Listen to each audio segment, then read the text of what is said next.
everyone. Thanks for joining us and welcome to the last series. Today, we're going to chat about decarbonization and just transition in South Africa. Joining me today is Matt Muller, a senior manager, climate change, and Dr. Roelof van Huyssteen, who is an attorney specializing in energy law and policy. So, gentlemen, this is an interesting topic that we're discussing today. And I've been hearing a lot about just energy transition, right? In the context of climate change and sustainable development. Matt, I know you've been following this quite closely and you're the expert in this. So what is just transition? And can you elaborate a bit more in terms of what are those core elements in the South African context? Thanks, Salome. And I think it's an important place to start. So when we talk about the just transition from an international perspective, there's lots of different names and terminology that's used in the space. So sometimes it's called the equitable transition, the equitable energy transition. We also call it the just energy transition. But in South Africa, really, the just transition is how we think about it. The Presidential Climate Commission, or the PCC, which was established by President Ramaphosa a few years ago, they've developed a framework for just transition in South Africa, which is a really useful document. And it's, to be honest, it's a world first in terms of a guiding document for a country in terms of how it thinks about just transition.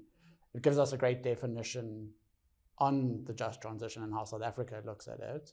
It's quite a long definition, so I'm not going to go through it in a lot of detail, but there's a few key points that it speaks to. The first being, it talks about improving the quality of the lives of all South Africans in respect of the challenges we'll be facing from climate change in the future. So this is, as the world transitions to a green economy, we know South Africa is heavily dependent on fossil fuels. So this means there's a lot of jobs that are invested in fossil fuels. So as we transition to a greener economy, how do we ensure that people's quality of life is protected within that space and actually improved?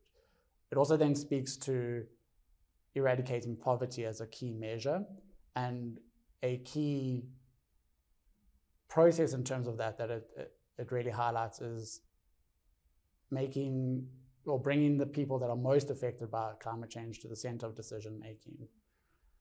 And then it also then starts to talk about building a resilient economy.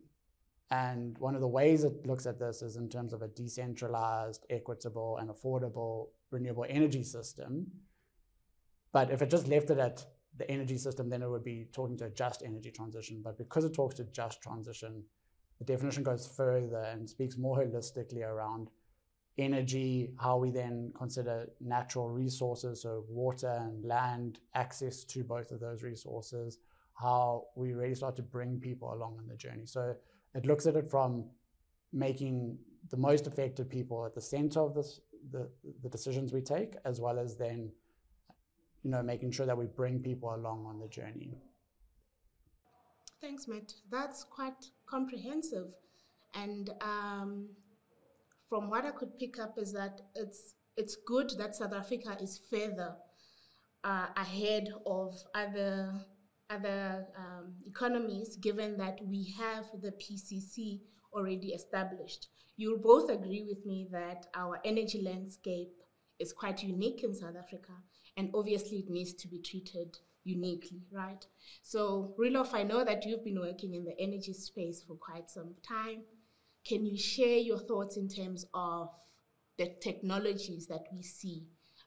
What are those? Are there specific critical and promising energy technologies that we're seeing emerge currently?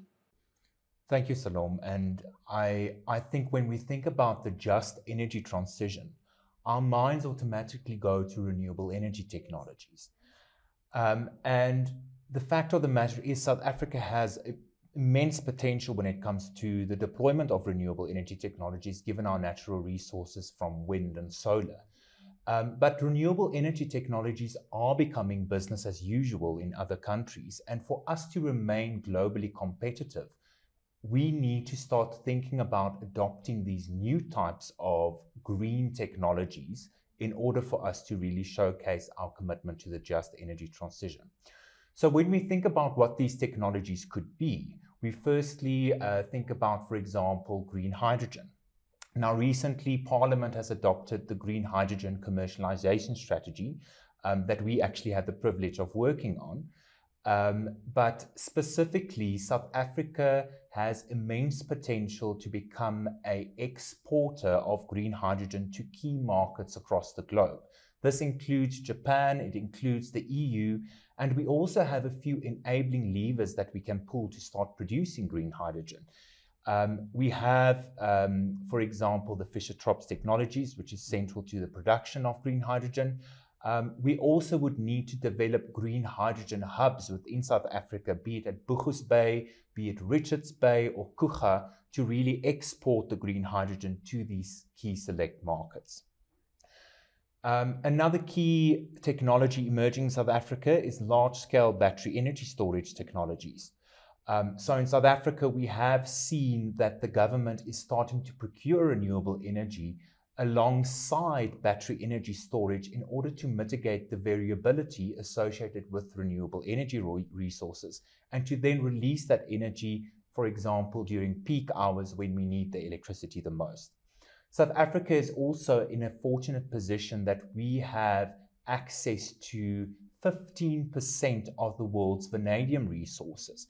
And vanadium redox flow batteries are becoming one of the key technologies that the world is looking at to deploy large-scale, utility-scale batteries. So I think when we're talking about battery energy storage, we also need to think about the transportation sector and electric vehicles. South Africa has started to develop and deploy electric vehicle infrastructure. However, we are lagging behind. There is a lot of effort taking place both from public and private sector to help deploy charging infrastructure. But we would need to also make sure within our current circumstances in South Africa that the uptake of electric vehicles is properly planned for as part of our energy modeling and our energy planning that we are currently doing as we are developing our integrated resources plan for the country. I think these are some of the key technologies, but we also still need the key enablers to be really able to actually deploy these technologies at scale. Thanks, Roelof. That's quite fascinating to hear about these energy technologies. But how do we ensure that the energy that we have is enough?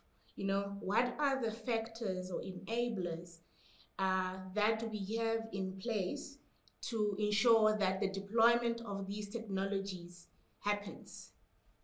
Absolutely, and this is a very, very important element that I'm very passionate about personally, because when you think about the just energy transition and the just transition in general, government have introduced climate change commitments in terms of climate change legislation, be it the Carbon Tax Act or the pending climate change bill, which impose certain requirements on both private and public sector.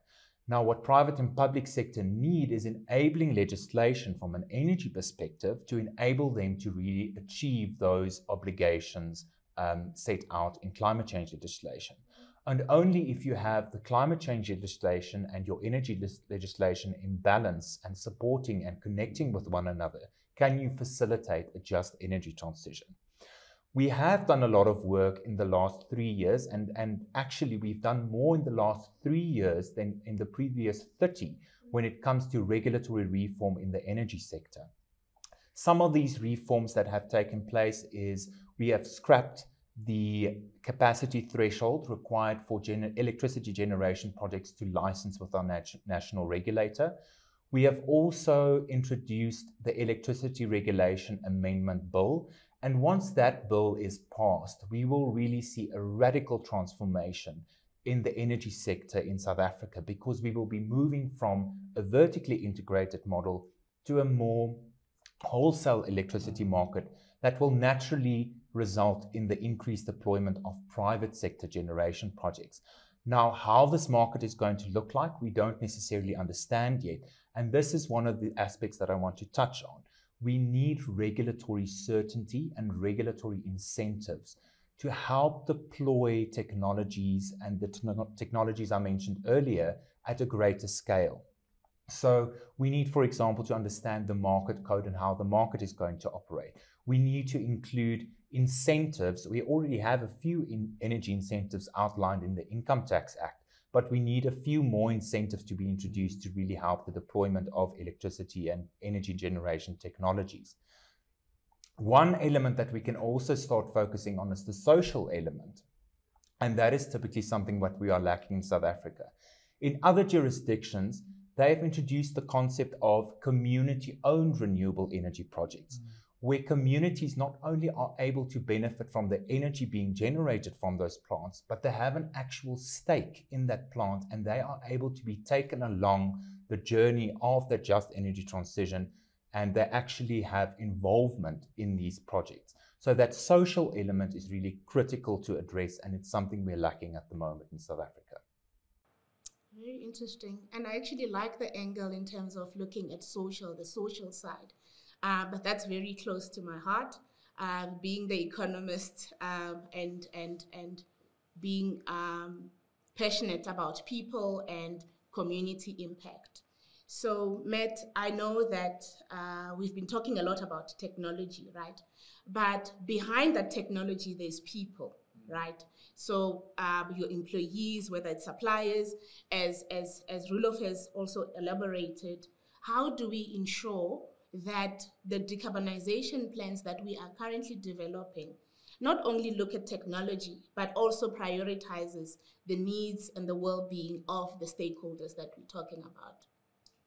Salome, it's a great question. And I think you've touched on so many good points. And as Roelof's alluded to as well, but I just want to take us back to the PCC's definition, where they speak about putting those most affected at the center of decision making. And I think that's vitally important, because there's a lot of really positive technologies that Roelof's spoken about. We've seen the right reform in the space, but if we don't bring people along on that journey with us, technology is not a silver bullet. It's just an enabler in terms of us actually being able to decarbonize our own operations, the economy.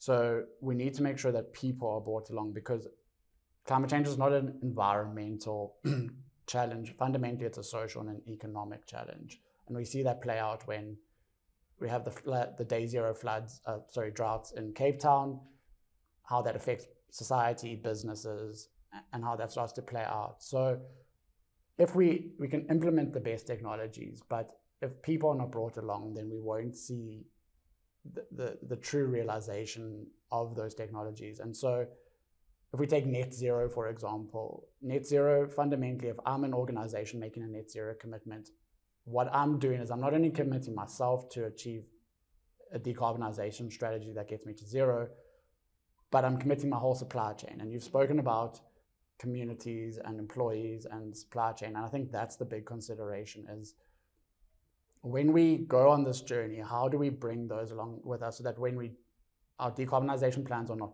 punitive, but they actually bring people and beneficial.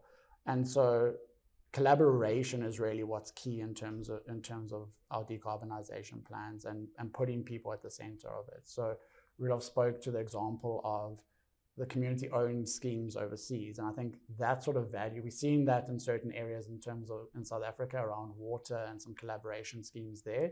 And building that out into an energy collaboration, I think, is really what we've seen a lot of value in as well. Because if we don't put people at the center of this decision making, we can have the best plans, the best technologies, but if we don't have behavior change that goes alongside of it, we don't have happy communities, we can install the most solar, the most wind power possible, but if the communities don't benefit from it, they'll shut those operations down. So we need to make sure that those that are affected are included in the actual decision-making processes.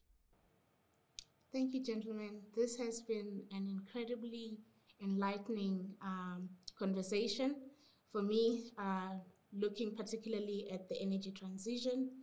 And I thank you for sharing your views.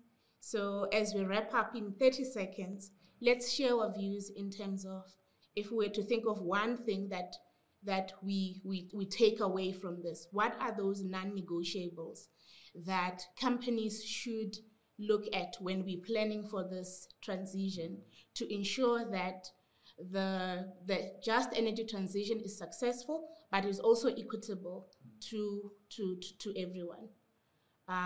Maybe I'll go first. In terms of, for me, it will be community impact. It's very important. Companies should ensure that they engage with local stakeholders to understand their concerns and their perspective. This will help them to build trust in those communities, but it will also ensure that the just transition is beneficial to everyone and not just companies. Matt, what's your 30-second view on this? I want to build on that, Salome, and I touched on collaboration, and really collaboration for me is key.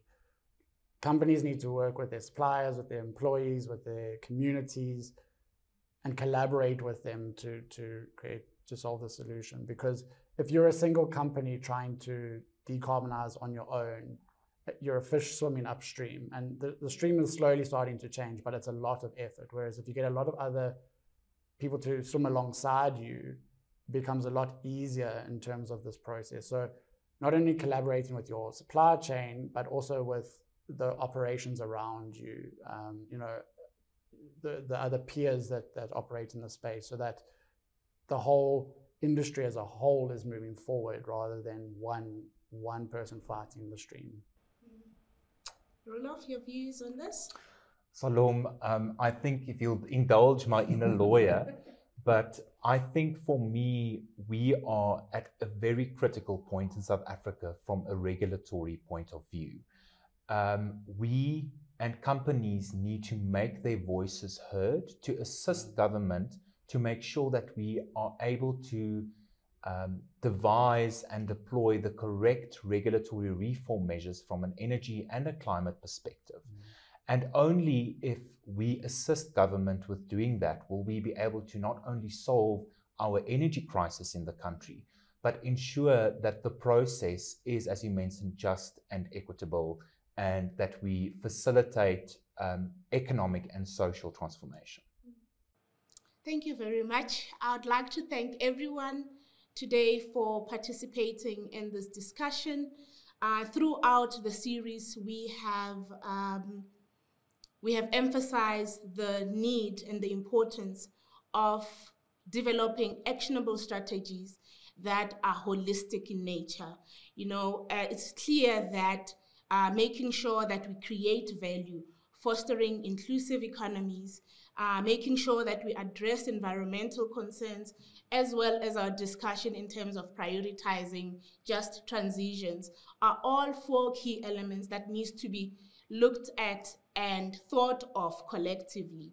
As we move forward, let's continue to explore how these aspects can work together to ensure that we drive positive change in South Africa. Thank you very much.